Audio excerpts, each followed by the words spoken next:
Assalamualaikum warahmatullahi wabarakatuh. Innal hamdalillah nahmadu wa nasta'inu wa nastaghfiruh wa na'udzu billahi min shururi anfusina wa min sayyiati a'malina. May yahdihillahu fala mudilla lahu wa may yudlil fala hadiya lahu.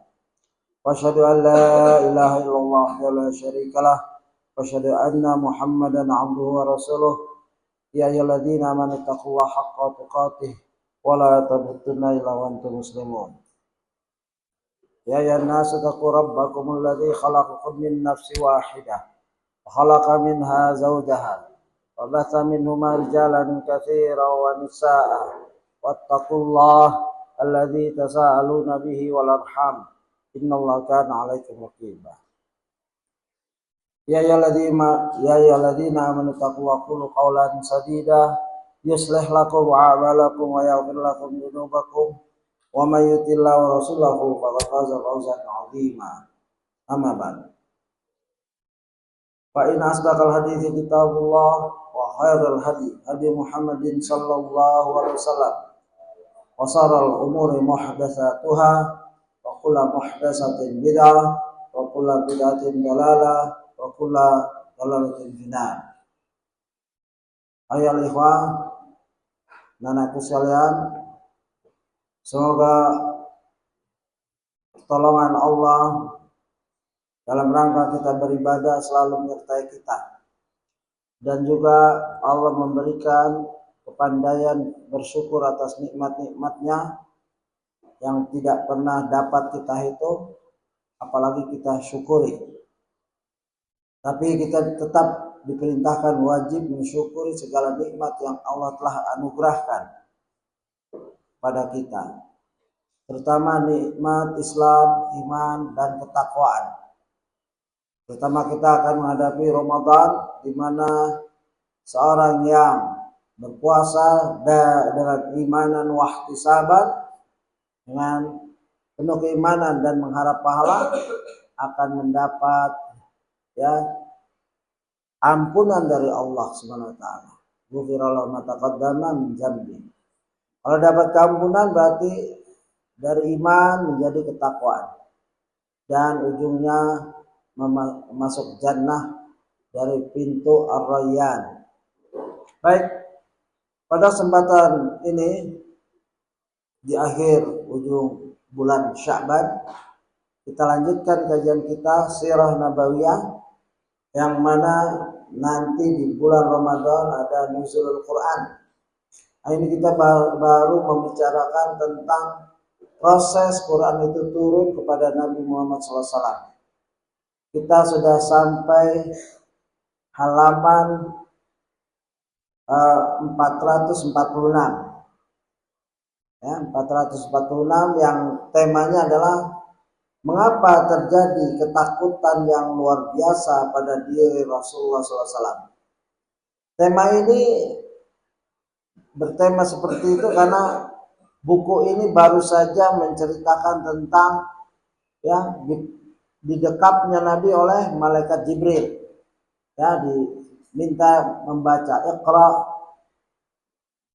bismi rabbikal ladzi khalaq. Pertama Iqra, didekap, ma'ana biqari, dilepas lagi, lalu didekap lagi 3 kali.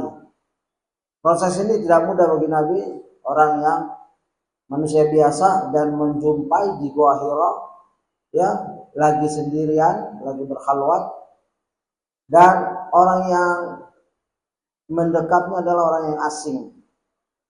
Di halaman-halaman sebelumnya, bukan sekedar asing tapi kekuatannya lebih dari Nabi, padahal Nabi orang yang kuat. Kalau setelah jadi Nabi lebih kuat lagi.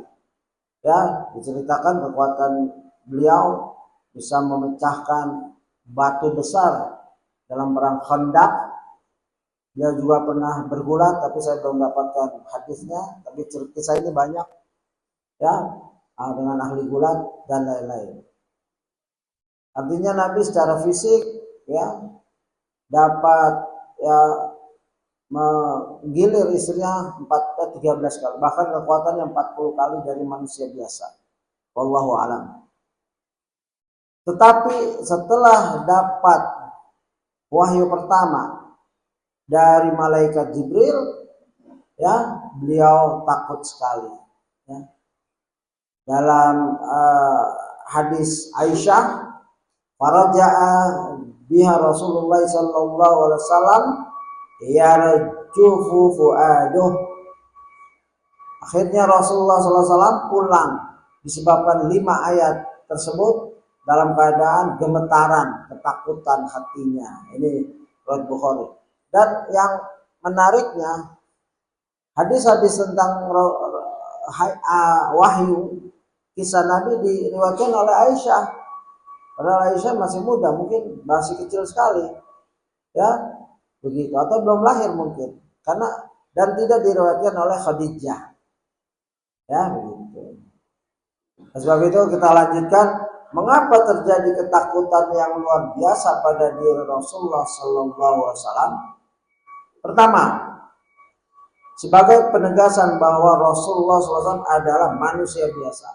Ya, sekali lagi Rasulullah bukan anak Tuhan, tidak ada sifat ketuhanan. Ya, Rasulullah sakit, takut, lapar, pergi ke pasar, berhutang dan lain-lain. Itu sifat kemanusiaan asli. Ya, basyar, begitu.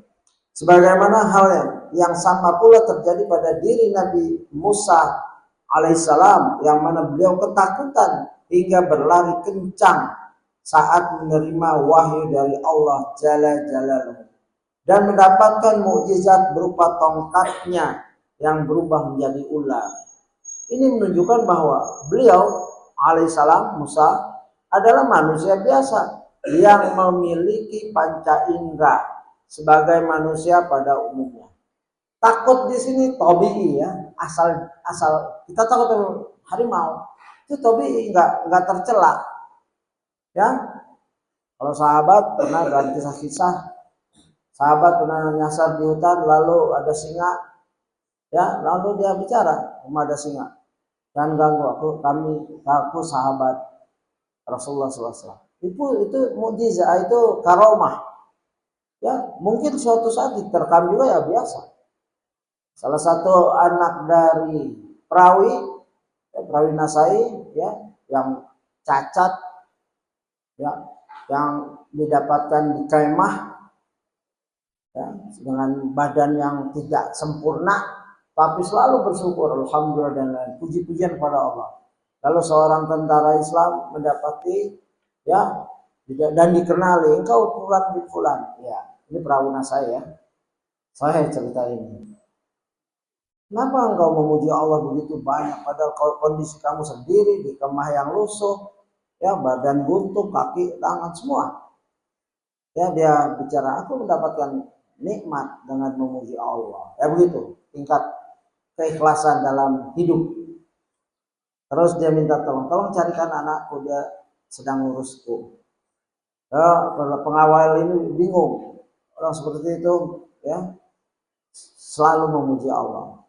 Dia cari anaknya, tahu-tahu anaknya sedang dimakan macan atau singa. Arti di sini bisa dimakan, walaupun anak sahabat dan lain-lain. Karamah bisa datang, bisa tidak. Ya, buktinya itu. Kalau pulang, anak dia susah menceritakannya karena bapak ini pasti sedih.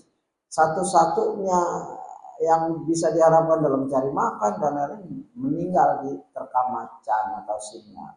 Tapi tetap dibicarakan, diberitakan, lalu begitu dengan innalillahi wa inna ilaihi langsung meninggal. Ya, ini kisah sahih dan bisa dicari nanti. Salah satu perawi hadis kitab Nasai, saya lupa namanya. Guna dan ingat silahkan. Baik, kita lanjutkan. Musa alaihissalam kekuatannya bisa mecahin batu, bisa gambar orang sekali mati. Bahkan ada berita Musa alaihissalam ingin dicabut, malaikat pencabut ditonjok, begitu. Tapi kalau menghadapi mukjizat, dia takut juga, dia lari. Ya, tongkat menjadi ular. Gitu.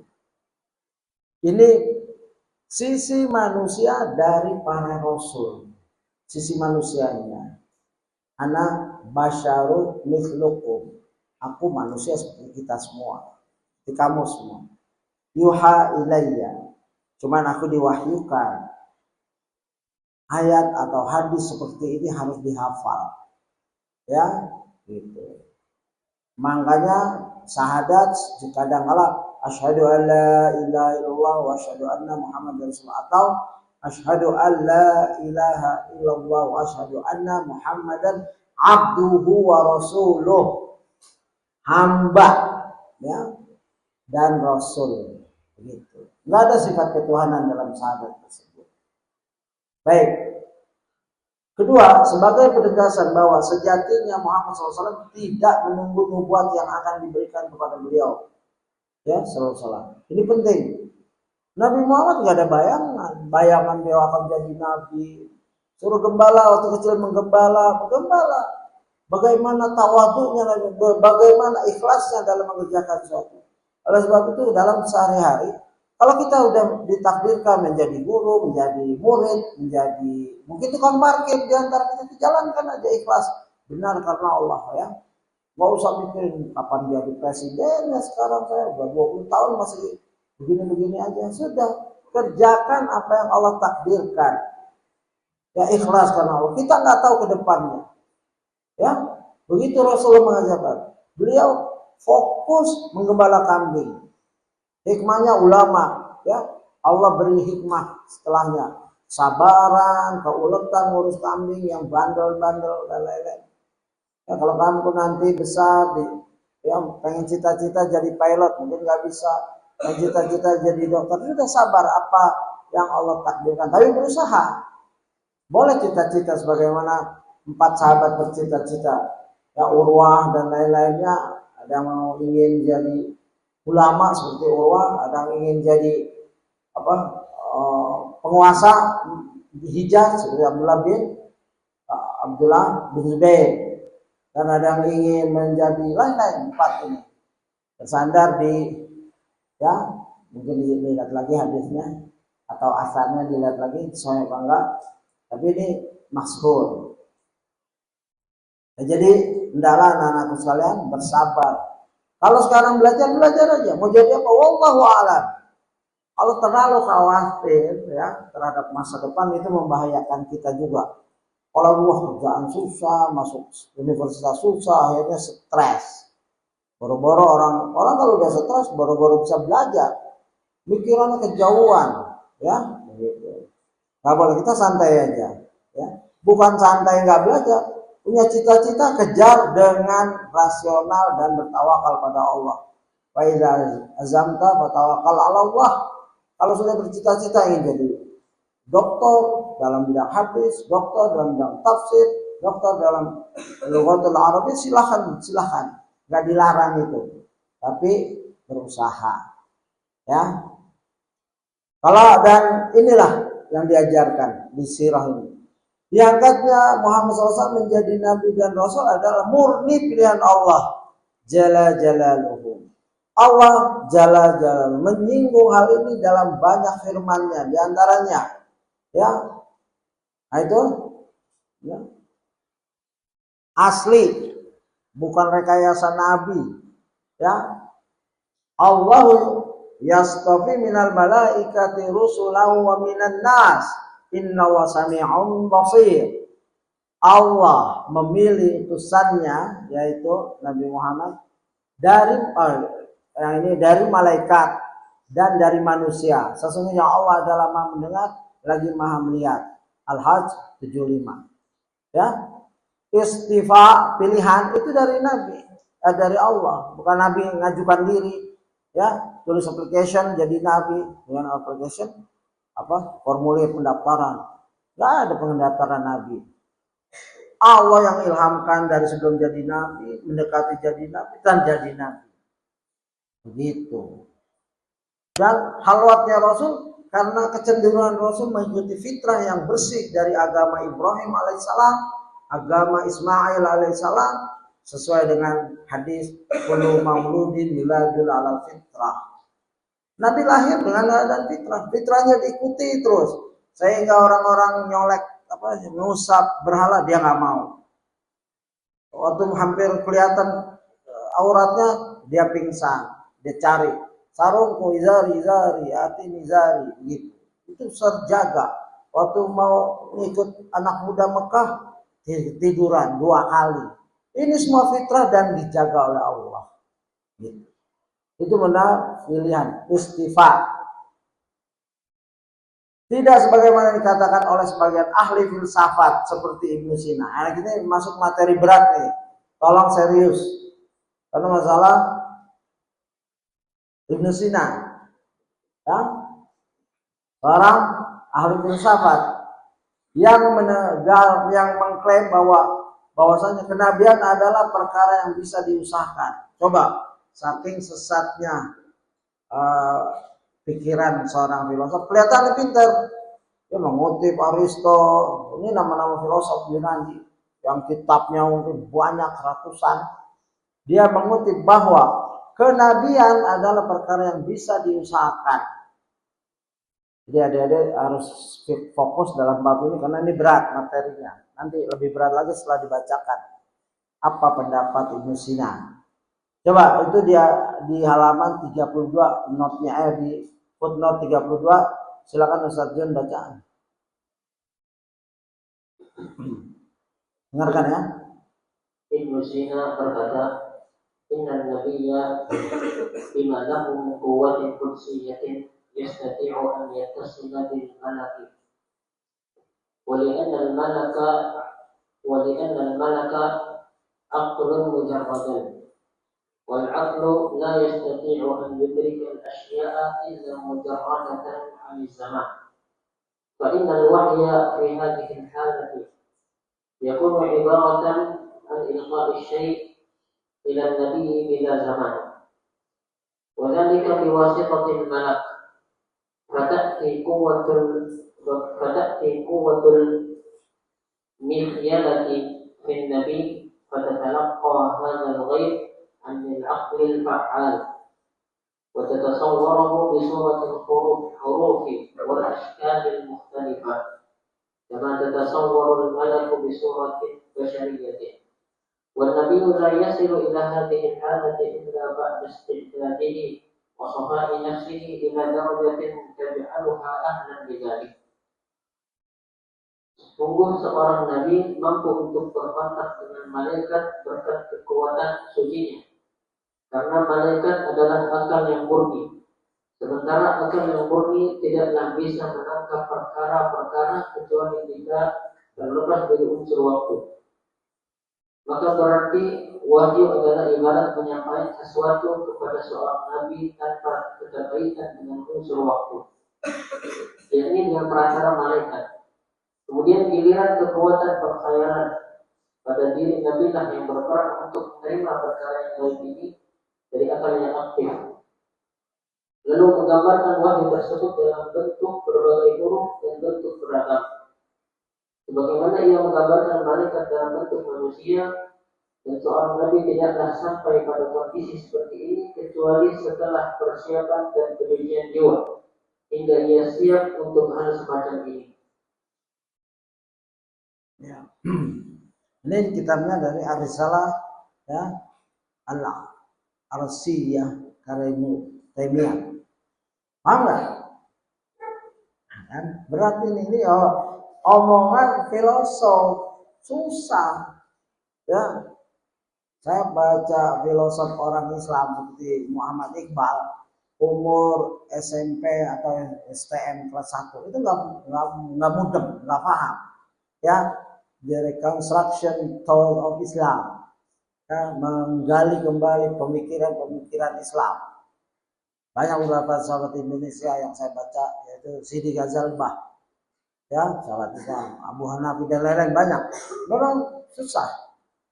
Baca ini ya nggak apa-apa, nggak paham, agar nanti intinya dari omongan ini sebagaimana digambarkan bahwa kenabian bisa diusahakan kalau cocok, cerdas, suci jiwanya, jadi siapa aja, ya, bisa jadi nabi. Ini baru satu pangkal kesesatan. Kenapa setelah Nabi Muhammad teori ini nggak berlaku. Kok nggak ada nabi setelah Nabi Muhammad kecuali nabi palsu, dajjal, kadzdzab. Seperti Mirza Ghulam Ahmad, Musailimah al-Kadzdzab, dan lain-lain. Jadi nggak terbukti nih teori muluk-muluk. Dan mungkin yang paham dia doa kali. Wali annal malak aqlun mujarrad. Karena malaikat adalah akal yang murni. Coba, malaikat yang punya sayap, ya sebelumnya kan digambarkan Jibril dalam bentuk yang asli, sayapnya dan tubuhnya menutupi bumi dan langit dari barat timur, begitu. Arah itu Jibril semua itu. Punya sayap 600. Apakah Ibnu Sina tidak baca ini? Cuma akal doang? Ya, akal itu apa? Jibril bukan akal, Jibril asli secara fisik ada. Ya, terbuat dari cahaya. Setan dari api yang menyala. Manusia mintin dari tanah. Semua itu fisik. Bahkan dijelaskan oleh Quran dan hadis. Ya, malaikat yang punya sayap 2, 3 dan seterusnya. Sayapnya Jibril ada 600. Setiap sayapnya ada berlian atau yakut bergelantungan, indah. Pakaian Jibril sutra. Kita nggak boleh pakai sutra. Jibril boleh. Ya, begitu. Besar-besar apa ya Allah alam, ya Allah yang tahu. Ini hadis-hadis saya dan sudah lewat. Ya. Kalau filosof bilang walianna malakun aqlun mujarrad. Ya, wal aqlu yastati'u ayyudrikal asya'a illa mujarradatun anil zaman. Sementara akal yang murni tidaklah bisa menangkap perkara-perkara kecuali jika terlepas dari unsur waktu. Ini filsafat Aristo atau filsafat sebelumnya Yunani, bahwa suatu Tuhan itu tidak terikat dengan dimensi waktu, dimensi tempat. Ya, tidak berarah. Kalau orang disebut berarah itu dimensi tempat. Di atas, oh itu dimensi tempat, maka mereka menolak. Ya, batil. Ya, sabbisma rabbikal a'la. Mereka nggak mau untuk menunjuk ke atas. Ya, sucikan Rabbmu ya yang maha tinggi. Mereka nggak mau itu tinggi ke atas, itu namanya dimensi tempat. Begitu. Paham nggak? Nggak apa-apa, nggak paham. Yang penting dicatat aja. Cuma kan saya bilang ini berat, pelajaran ini berat. Nggak semua, tapi yang mampu catat aja dulu. Nanti mungkin ada murajaah. Jadi yang disebut wahyu harus terlepas dari dimensi waktu dan lain-lain. Ya, mana ayatnya, mana hadisnya, kan berlebih itu. Fa'inal wahyi fi hadhil halati yakunu ibaratun anil ilqa'i syai'i ila nabi bila zaman. Maka berarti wahyu adalah ibarat penyampaian sesuatu kepada seorang nabi tanpa keterkaitan dengan unsur waktu. Mungkin yang nulis juga nggak paham juga kali ini. Wahyu adalah ibarat penyampaian sesuatu pada seorang nabi tanpa keterkaitan dengan unsur waktu. Ini masih bicara dimensi waktu. Wadzalika biwasitatil malak, yakni dengan perantaran malaikat. Memang ya, bagaimana nabi terpengaruh dengan dimensi waktu? Setelah nabi mendapat mukjizat, kalau hitungan waktu dari Mekah ke Palestina Aqsa itu berapa bulan perjalanan, tapi nabi ditempuh dalam semuanya. Habis dari Palestina naik ke atas, ya, melebihi langit ketujuh, di bawah ars sampai ya jumpa dengan Allah dalam Isra Mi'raj. Itu memang dimensi waktu yang kita berantakan.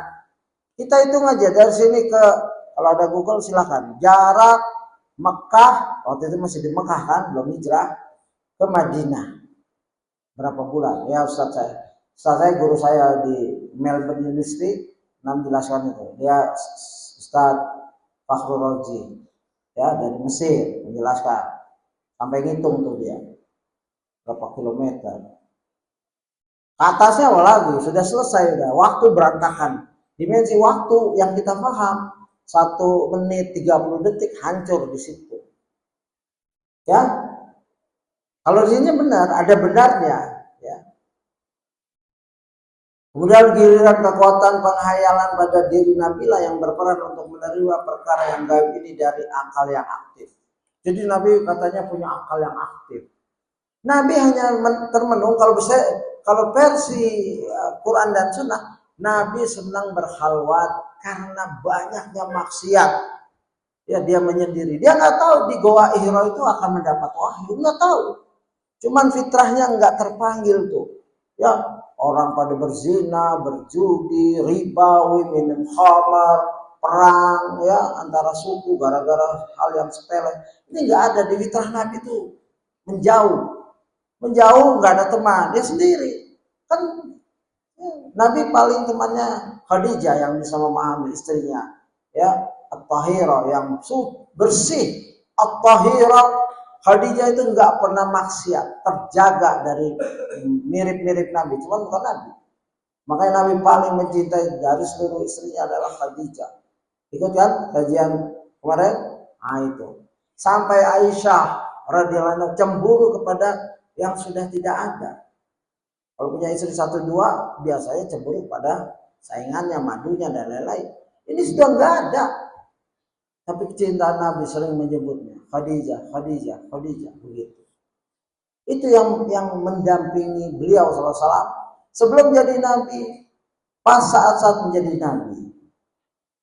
Gitu. Disangka Nabi menghayal, kata si ini, Nusina ini. Waktu sawiruhu bisuratil hurufil wal iskalil muhtalifah, lalu menggambarkan wahyu tersebut dalam bentuk berbagai huruf dan bentuk yang beragam. Ini Nabi dipikir begitu menghayal, khayalannya sudah sampai puncak dengan akal yang aktif, ya di sini ya al-aqli fa'al, ya dari akal yang sangat aktif, al-aqlu fa'al. Jadi semua itu sumbernya dari Nabi. Jadi makanya semua bisa nih jadi Nabi menurut apa? Musina. Ada yang cita-cita jadi Nabi? Gak ada kan? Kalau menurut Musina bisa. Kalau antum punya akal seperti tinggi itu, ya nggak tanggung-tanggung cita-citanya. Kalau terus cita-cita jadi apa nak? Jadi Nabi. Selesai kamu penjara langsung ke Saudi. Jangan hidup yang begini nih, penggal aja duluan. Ya. Ini bahaya filsafat. Bahkan ya malaikat, ya sebagaimana yang menggambarkan malaikat dari hasil akal, lalu malaikat tergambar oleh imajinasi Rasul jadi seperti manusia. Jadi bukan Allah yang merubah malaikat, mengizinkan malaikat berubah jadi manusia, tapi semua ini akalnya Nabi. Kalau Nabi menghayal wahyu, maka terbentuklah huruf-huruf. Kalau Nabi menghayalkan malaikat, terbentuklah ya seperti ini. Semua dari manusia, sama seperti kita bisa menghayal. Tapi buktinya nggak kayak gitu kan? Gitu. Wan Nabi la yasilu ila hadil halati ila ba'das ti'adadi wasafan nafsi ila darajati taj'aluhal ahlan lidzalik. Dan seorang Nabi tidaklah sampai pada kondisi seperti ini kecuali setelah persiapan dan pensucian jiwa hingga ia siap untuk hal semacam ini. Jadi Nabi itu sudah tahu ya, dia bakal dapat wahyu di Goa Hira. Beda dengan penjelasan tadi. Ya. Nggak ada, itu Allah yang milih dia. Bukan dia sengaja mempersiapkan dirinya untuk mendapat wahyu. Dari kecil Nabi nggak tahu. Begitu. Ya. Maka kita lanjutkan. Menurut seseorang ya, dapat menjadi Nabi dengan pergi berkhalwat, duduk kemudian merenungkan berbagai hal, menghilangkan segala pikiran tentang urusan duniawi, melatih kualitas jiwa hingga akhirnya meningkat dan bisa berhubungan dengan malaikat dan seterusnya. Ya, kalau Nabi dalam hadis, ya saya nggak usah buka panjang waktunya, secara singkat maknawi, ya tidaklah setiap jengkal pasti ada malaikat sedang bersujud. Ini Nabi. Nah, terus jika engkau tahu apa yang aku ketahui dan mendengar apa yang aku dengar, niscaya engkau lebih banyak menangis daripada tertawa. Dan seorang suami, seorang laki-laki tidak bisa bersenang-senang dengan istrinya. Karena Nabi melihat setiap jengkal nih, kita gini kan, jengkal itu ada malaikat yang besar-besar atau ukurannya sedang sujud, sedang ibadah. Kalau kita kebuka nih malaikat penuh di sini. Apalagi kalau majelis ilmu, insya Allah ada kan dalilnya begitu. Ya, di sini Nabi dibilang melatih kualitas hingga akhirnya meningkat dan bisa berhubungan dengan malaikat dan seterusnya. Peningkatannya itu sehingga malaikat bisa beliau SAW ya hubungi. Coba silakan dibaca saja 33. Footnote. Berikutnya berkata, "Walihada kana qawluhum fi nubuwati annaha muktasabatun wa annaha faidun yafidu ala ruhin nabi idza ista'addat nafsuhu lidzalik. Faman arada nafsahu hatta ista'addat rada dzalika alayhi. Wa innal malaikata hiya ma yatakhayyalu fi nafsihi min al-khayalati nuraniyah. كلام الله هو ما يسمعه في نفسه من الأصوات بمنزلة ما يراه النائم في منامه." Ya, silakan. Oleh karena itu, pendapat mereka tentang kenabian adalah bahwasanya kenabian itu bisa diusahakan dan bahwasanya kenabian itu adalah curahan ilmu yang tercurahkan kepada ruh sang nabi apabila jiwanya sudah siap untuk itu. Jadi menurut mereka barang siapa yang berlatih jiwanya hingga siap, maka curahan ilmu tersebut akan tercurahkan pula padanya. Mereka juga mengklaim bahwa malaikat itu hanyalah khayalan cahaya yang terkhayalkan di jiwanya sang nabi, dan bahwa firman Allah itu hanyalah apa yang didengar oleh jiwanya berupa suara-suara, sebagaimana apa yang biasa dilihat oleh seorang dalam tidurnya. Ya, tolong ditutupin itu suara masuk. Gitu. Ya ini bahaya lagi di sini. Nah, Ibnu Taimiyah berkata rahimahullah, "Walihada kana qawluhum fi nubuwatin annaha muktasabah." Oleh karena itu, pendapat mereka tentang kenabian adalah bahwasanya kenabian itu bisa diusahakan. Ya, ini dijelaskan oleh Ibnu Taimiyah. Tadi ucapan Ibnu Sina, sekarang Ibnu Sina dibahas oleh Ibnu Taimiyah. Dua-duanya Ibnu tapi beda ilmunya. Kalau beliau Ibnu Taimiyah Quran hadis begitu. Di sini ada Ibnu juga kan, beda lagi kan? Mangan, sama. Ibnu banyak, ya, Ibnu Taimiyah. Makanya kalau Ibnu Taimiyah, kalau bapak kamu, kalau ada Ibnu Sina ada, ya Ustaz kita dari Ibnu Sina. Mungkin bapaknya belum paham tentang Ibnu Sina, nggak apa-apa, ya. Begitu. Ada kenal Ibnu Sina, Ustaz. Ini saya nyebutkan karena ya, teman saya, guru saya bahkan. Ya, mudah-mudahan kalau beliau dengar ini sering nyampaikan ke saya. Begitu. Bahwasanya itu bisa diusahakan, anak muktasabah. Wa anna faidun yafidu ala ruhin nabi idza ta'addat nafsuhu bidzalik. Dan bahwasanya kenabian itu adalah curahan ilmu. Jadi Nabi punya ilmu duluan nih, ya, yang tercurahkan kepada ruh sang Nabi apabila jiwanya sudah siap untuk itu. Jadi dicurahkan ilmunya ke Nabi, ya, entah pada siapa atau memang Nabi kontemplasi terus, berkhalwat terus, jadilah dapatlah ilmu, begitu. Dan jiwanya sudah siap. Jadi Nabi, teorinya Ibnu Sina, Nabi itu mempersiapkan diri jadi Nabi. Ya, bukan dipilih begitu. Faman rada nafsuhu hatta ta'addat fadha dzalika alaihi. Jadi menurut mereka barang siapa yang melatih jiwanya hingga siap, maka curahan ilmu tersebut akan tercurahkan kepadanya. Siapa saja di antara kita yang siap pengen jadi nabi, ya lama-lama keilmuannya meninggi, jadilah nabi. Jadi Nabi Muhammad SAW bisa bukan nabi terakhir. Padahal Nabi mengatakan la nabi ba'dah. Tidak ada nabi setelahnya. La nabi wala rasul. Kalau nabi aja tidak ada setelah nabi, apalagi rasul. Gitu ya.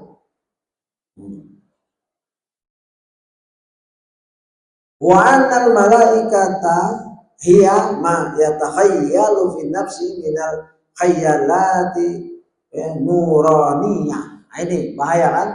Mereka juga mengklaim bahwasanya malaikat itu hanya khayalan cahaya yang terkhayalkan di jiwa sang nabi, di jiwanya sang nabi.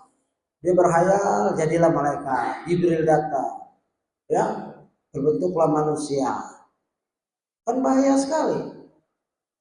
Rukun iman yang kedua apa? Ayat Quran gimana? Amantu billahi wa malaikatihi wa rusulihi wa kutubihi wa rusulihi. Ya, la yukallifu nafsan. Begitu terus. Itu ayat apa? Al-Baqarah ayat akhir. Berantakan semua ini. Ya, begitu. Wa kalamu wa huwa ma yasma'uhu fi nafsihi minal ya aswati bi manzilati ma yarahu naimu fi manamih. Dan bahwa firman Allah itu hanyalah apa yang didengar oleh jiwanya berupa suara-suara, ya, sebagaimana apa yang biasa dilihat oleh seorang dalam tidur. Jadi Nabi tidur, ya, mendengar suara-suara, jadilah itu kalamullah. Begitu, ya. Ini dari buku Ar-Rad ala Mantiqiyyin karya Ibnu Taimiyah. Inilah pendapat sudah jelas ya tadi ya. Inilah pendapat Ibnu Sina, Ibnu Sab'in Al-Maghribi, itu dari baca tadi, saya baca ya. As-Sarahwardi sampai-sampai sebagian mereka pergi ke Gua Hira. Di antara mereka ada yang pergi ke Gua Hira, lalu bertapak di sana dan berlatih di sana dengan berharap datang suara Qum fa'anzir, bangunlah dan beri peringatan kepadanya sebagai pertanda kenabiannya. Lihat Majmu' Fatawa dan sekian, ya, Syarah Al-Qaidah Al-Asr, ya, Asfahaniyah dan lain-lain. Jadi saking meyakini teorinya mereka ke Gua Hira. Di video yang lalu saya sudah bahas, silakan nanti sambungkan. Gua Hira itu dijelaskan bukan tempat ngalap berkah. Tidak ada nabi setelah dapat wahyu, terus wahyu tidak pernah turun lama, tidak pernah nabi ke Gua Hira cari kok malaikat nggak turun nih, sampai diledek oleh orang kafir. Wahai nabi, setanmu telah meninggalkan kamu ya. Begitu. Ya, saking lamanya interval antara wahyu pertama dan wahyu-wahyu selanjutnya. Ada di antara hari atau bulan, nggak tahu, mungkin dibahas tentang Nabi nggak dapat wahyu. Tapi Nabi nggak nyari di Gua Hira, nunggu lagi enggak. Bahkan dikuatkan di buku ini juga, Nabi pernah umroh, pernah haji. Setiap umroh, setiap haji, dan para sahabat tidak pernah, ayo kita nostalgia ke Gua Hira. Tapi orang-orang ini ya merasa yakin ya bahwa bisa jadi nabi. Ya. Si siapa ini? Ibnu Sina, Ibnu Sab'in Al-Maghribi dan lain-lain, ya. Gitu. Nah, jadi memang aneh ya pendapat gharib dan ke arah kepada kekufuran gitu.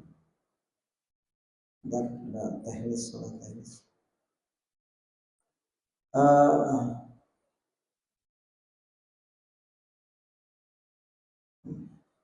Oke. Baik. Satu lagi yang kita perlu pahami bahwa dalam menentukan tentang wahyu nggak boleh menggunakan akal. Ini bahayanya akal tanpa akal-akal yang liar, gitu. Akal-akal yang liar mengakibatkan seorang bicara semaunya. Padahal orang ini pintar dalam segi kedokteran ya, mestinya ini.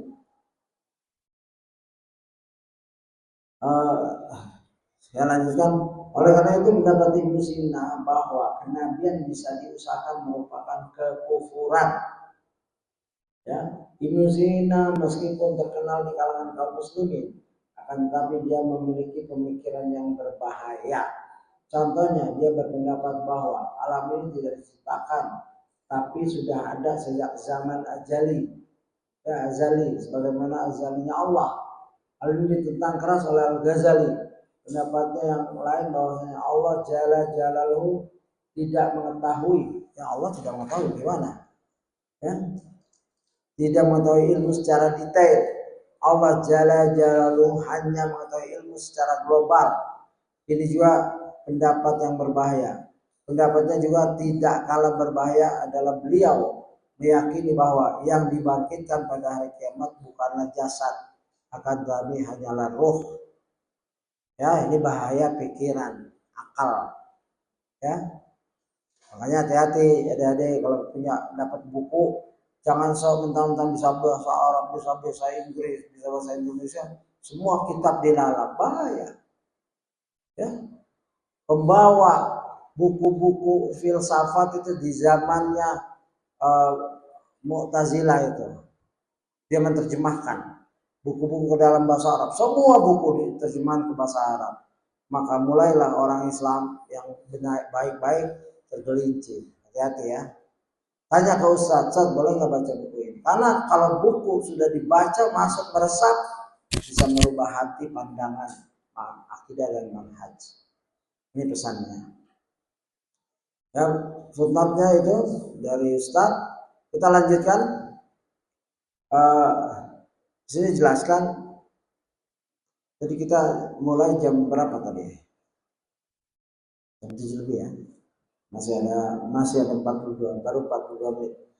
Allah Jalla Jalaluhu lah ya. Allah Jalla Jalaluhu lah yang memilih Muhammad SAW sebagai nabi tanpa ada usaha apapun yang dijalani oleh beliau.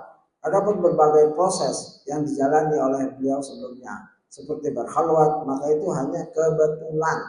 Ketika melakukan dan menjalani semua proses tersebut tidak pernah terbesit sedikit pun dalam diri beliau. Maksud kata kebetulan ini sudah takdir Allah, bukan kebetulan. Allah menakdirkan begitu, ya. Jadi maksudnya kebetulan gitu.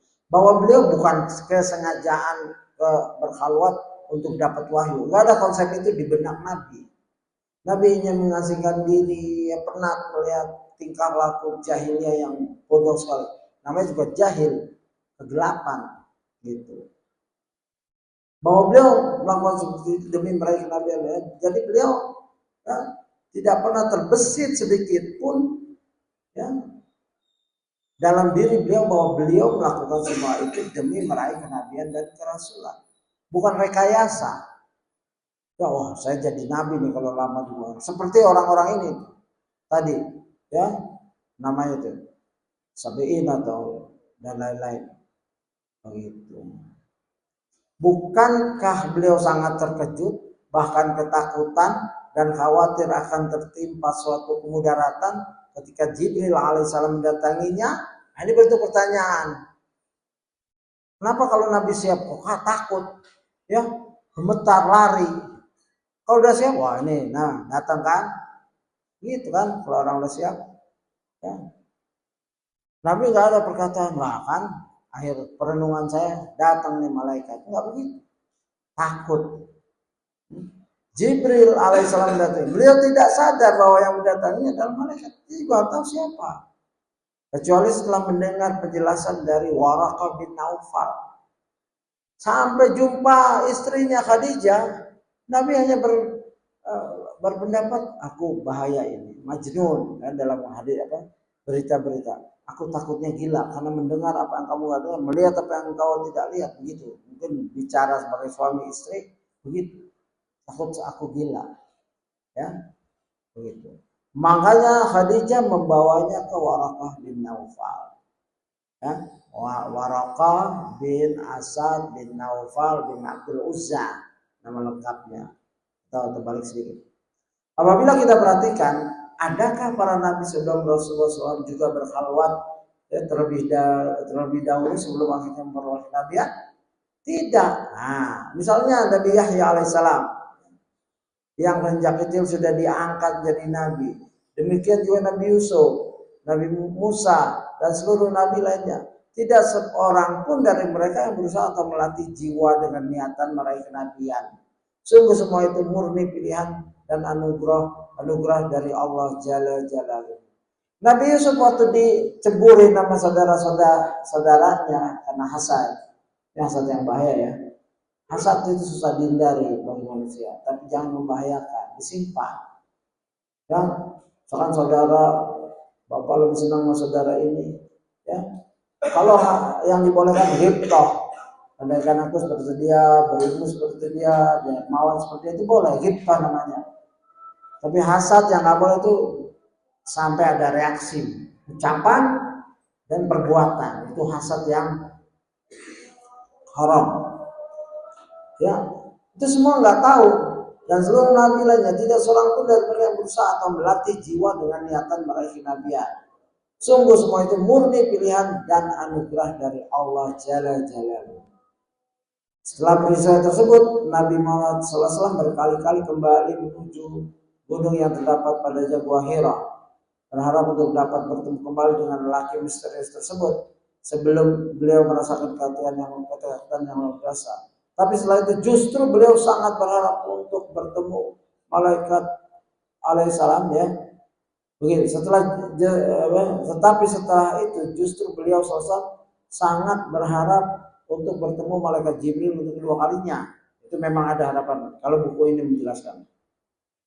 Begitu. Ya, ada pertanyaan nggak? Anda kalau baca buku-buku filsafat ya, hati-hati ya. Ada pro kontra tentang saya sebelum kita masuk sikap Khadijah terhadap Khadijah radhiyallahu anha terhadap wahyu. Saya ingin berdalam masalah Ibnu Sina, di mana ada pendapat-pendapat ulama mengkafirkan ini ya, kan kebanyakan memang itu ya, ada tulisan-tulisan bagus. Tapi sebelum itu ada sedikit tentang biografi ya, biografi Ibnu Sina ya. Dia disebut pangeran para filosof. Ibnu Sina dan pemikirannya, biografi Ibnu Sina. Ibnu Sina dikenal sekali di Eropa dengan Avicenna. Avicenna itu Ibnu Sina. Saya pernah lihat bukunya tebal, tulisan beliau langsung. Ya, dia adalah sang ahli hikmah yang kemudian menjadi tokoh paling berpengaruh dalam seni dan ilmu pengetahuan Islam dan memperoleh gelar Asy-Syaikh Ar-Rais, pemimpin orang-orang bijak, dan Hujjatul Haq, bukti sang kebenaran. Ini gelar-gelar. Ia masih dikenal di timur dengan gelar itu, yang memiliki bakat luar biasa atas pengetahuan sejak usia dini. Begitu. Nama lengkap Ibnu Sina adalah Abu Ali Husain Ibnu Abdillah Ibnu Sina. Ia lahir pada tahun 980 Masehi di Asfahan, suatu tempat dekat Bukhara. Orang tuanya adalah pegawai tinggi pada pemerintahan dinasti Saman di Bukhara dan seterusnya. Panjang, kita nggak perlu tahu banyak. Silakan baca sendiri, tapi bukan baca untuk mempelajari pemikirannya. Karangan dia banyak, hati-hati ya. Karangan dia banyak, jangan dibaca kalau tanpa ini. Asy-Syifa ya, begitu. An-Najat, As-Sarat wa Tanbihat, Al-Hikmah ya, Al-Qanun ya, begitu. Jangan dibaca tanpa bimbingan, dan kalau nggak perlu nggak usah. Terus ada kutipan dari para ulama, yaitu Ibnu Sina itu kafir kata Imam Al-Ghazali. Imam Ghazali itu udah paling medium dalam berfatwa ya, karena dia juga pernah melanglang buana, suka pakai hadis yang dhaif dan lain-lain. Tapi dia sendiri menyatakan ya bahwa Ibnu Sina termasuk pengikut aliran Syiah, sekte Karamitah Batiniyah, kelompok Majusi, penyembah api, dan bapaknya berasal dari Balkh, Khurasan, adalah seorang pegawai tinggi pada masa dinasti Samaniyah. Itu Al-Imam Az-Zahabi menukil tentang di Syiar Al-Nubala tentang pendapat Imam Al-Ghazali, ya gitu. Dan ya ini Imam Al-Ghazali dalam kitabnya Al-Mu'ayyiz Ad-Dalal, kita ya, kata Imam Al-Ghazali, maka sewajarnya mereka Sokrates, Plato, Aristo dan para pengikut ajaran mereka itu dianggap kafir, dan juga mengkafirkan pengikut-pengikut mereka dalam kalangan ahli filsafat Islam seperti Ibnu Sina, Al-Farabi, dan orang-orang seperti mereka. Al-Farabi gurunya Ibnu Sina, ya. Imam Al-Ghazali telah mengumpulkan perkataannya yaitu dalam kitab Maqasidul Falasifah. Nanti kalau kamu udah bahasa Arabnya bagus, bahasa Inggrisnya bagus, bahasa Indonesia imannya bagus, akidahnya jelas, boleh baca atas bimbingan ulama.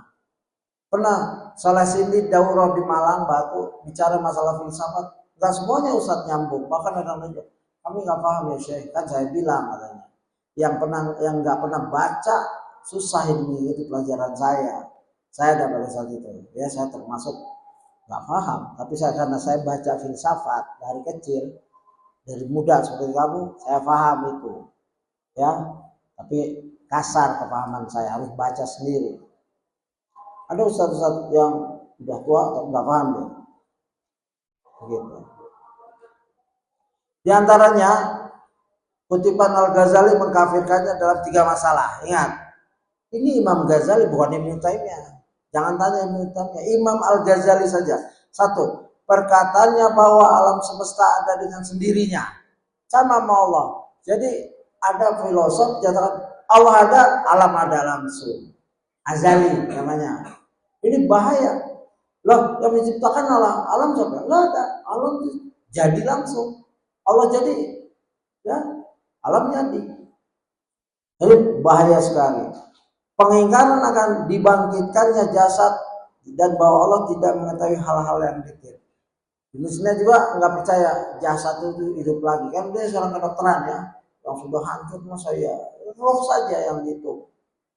Dan ya, bahwa Allah tidak mengetahui hal-hal yang detail, yang rinci Allah nggak tahu. Ya, adapun dalam masalah yang lain dia hanya membid'ahkan. Bab-bab lain dibid'ahkan oleh Al-Ghazali. Ya, lihatlah Imam Al-Ghazali saja si pengarang kitab gudangnya penuh kemungkaran, yaitu kitab Ihya Ulumuddin. Ini banyak, bukan mungkar banget, maksudnya Al-Ghazali dalam Ihya Ulumuddin sudah diterjemahkan banyak jilid dan sudah diringkas dan sudah ditakhrij oleh Al-Iraqi, Abdurrahim Al-Iraqi. Hadis-hadisnya dikeluarkan yang dhaif dan palsu, ya bisa diambil jika sudah ditakhrij, ditahqiq. Kalau nggak salah ringkasannya jadi apa ya? Paham saja? Minhajul Qasidin atau apa semacam itulah. Ya. Beliau ini masih ada bid'ahnya, tapi tetap kalau pada Ibnu Sina kafir.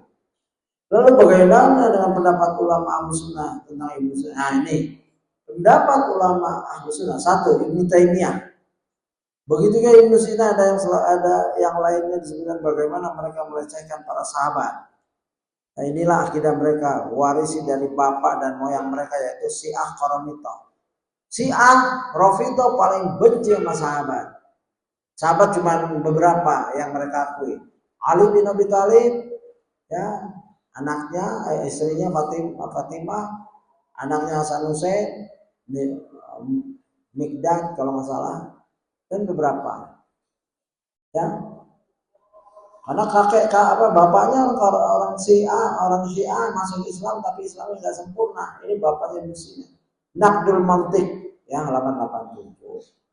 Apa yang dikatakan oleh Ibnu Sina dan teman-temannya jauh lebih jelek dari perkataan orang Yahudi dan Nasrani serta orang Muslim bangsa Arab. Ya, Jawabus Sahih, ini kitab-kitab Imam Ibnu Taimiyah. ucapan mereka lebih buruk daripada Nasrani dan Yahudi. Ya. Yahudi dan Nasrani jarang menghina sahabat. Ya. Mereka cuman, ya kami percaya, mereka bilang Nabi itu Nabi palsu gitu aja. Tapi sahabat gak diserang. Bahkan ada peperangan, seorang raja Kristen menangkap para pejuang. Dia ingin sekali jumpa sahabat Nabi. Dia tahu kisah-kisah sahabat Nabi. Aku ingin jumpa pahlawan itu, begitu. Syekhul Islam Ibnu Qayyim menyatakan dia adalah imamnya para murtadin kafir, dialah Ibnu Sina. Ghasatul Lahfan, jilid 2 halaman 267. Ini Ustaz Syakir telah mengumpulkan. Aku tidak mengetahui dia pernah meriwayatkan ilmu walaupun hanya sedikit. Seandainya dia meriwayatkannya, maka tidak halal seorang mengambil riwayatnya darinya, karena dia tokoh filsafat lagi sesat. Ya, ini Zahabi. Tahu kan Zahabi? Ulama ahli sirah, ahli rijalul hadis. Kitabnya Syiar Alam An-Nubala ada di situ di maktabah. Kalau saya sebut catat, nanti lihat. Saat saya mau lihat kitabnya begitu. Dan kita insya Allah suatu saat ini bisa jadi sumber punya ilmu-ilmu yang secara fisik kamu bisa lihat. Kalau kamu di rumah lihat itu yang disebutkan, ya. Mizanul I'tidal, ya. Jadi kalau Ibnu Sina meriwayatkan, pasti udah tolak aja.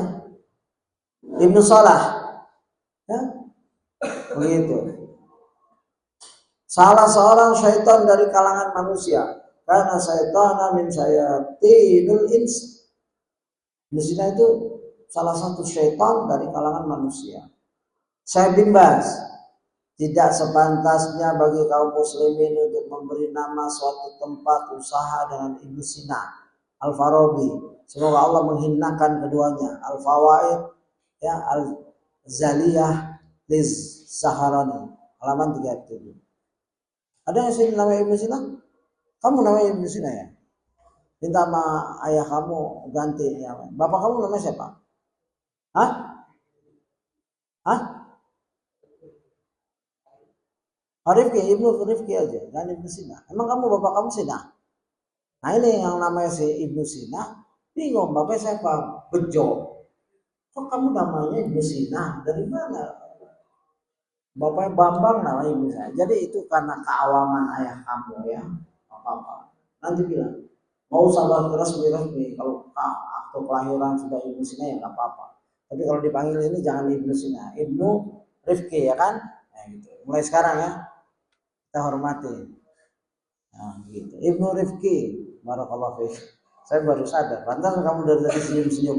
Ini nggak ada hubungan dengan kamu ya. Nah, kamu Ibnu Sina Salafi ya kan? Masya Allah. Syekh Shalih bin Fauzan ditanya, apa pandanganmu terhadap orang yang memuja Ibnu Sina dan menjadikannya dia sebagai ulama kaum muslimin? Orang yang mengatakan tersebut berada dalam dua kemungkinan. Satu, bisa jadi dia jahil, bodoh, tidak mengetahui keadaan Ibnu Sina. Dan jika seperti itu keadaannya, tidak berhak bagi dia untuk berbicara. Bahkan yang wajib bagi dia untuk diam, menutup mulutnya. Oh, memuji-muji Ibnu Sina, nggak pantas dia ngomong. Dia nggak tahu Ibnu Sina itu siapa. Ya begitu. Tapi nanti ngomong sama ibu bapak baik-baik ya.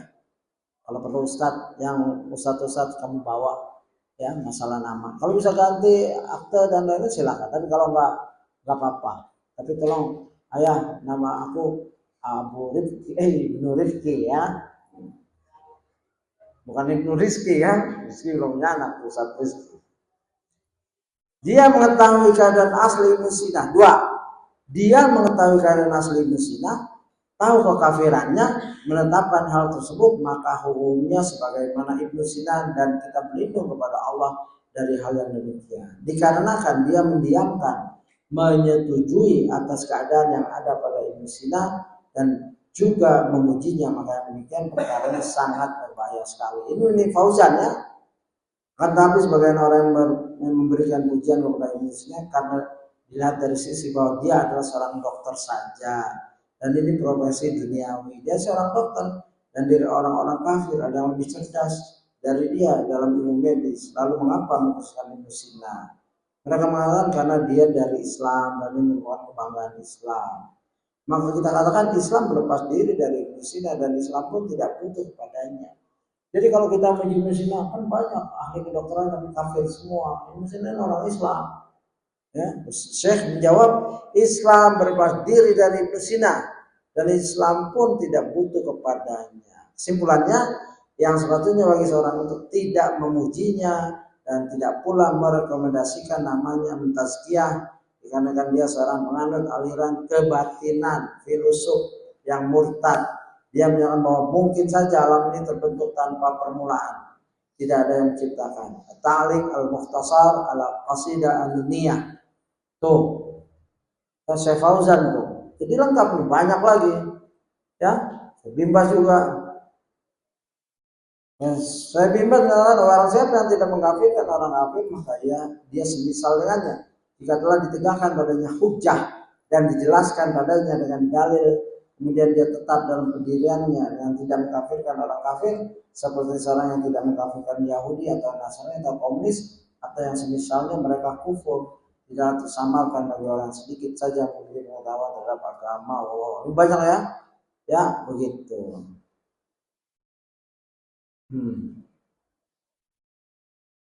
Ya, terakhir ditutup dengan hadis yang sesungguhnya Allah tidak akan mencabut ilmu agama dengan seketika dari dada manusia, namun dengan cara mematikan orang yang berilmu, sehingga jika Allah tidak lagi menyisakan seorang pun yang berilmu, maka manusia mengangkat para pemimpin dalam agama dari kalangan orang-orang bodoh. Para pemimpin tersebut mengeluarkan fatwa tanpa ilmu. Mereka sesat dan menyesatkan orang lain. Hadis riwayat Bukhari, Muslim dan dari Abdullah bin Amr. Wallahu alam. Ada pertanyaan ditulis saja nanti sampaikan ke Ustadz John atau Ustadz lainnya. Di kemudian hari saya akan jawab insyaallah jika kita mampu. Ada pertanyaan sekarang? Singkat 2 menit 3 menit. Tadi saya mohon maaf saya nggak tahu. Saya kenal Ibnu aja. Ya, ini bukan bicaraan antum dewasa sudah insyaallah. Dan nanti bicara sama orang tua baik-baik. Ini pelajaran. Ini kan subhanakallah wa bihamdika asyhadu an la ilaha illa anta astaghfiruka wa atubu ilaik. Assalamualaikum warahmatullahi wabarakatuh.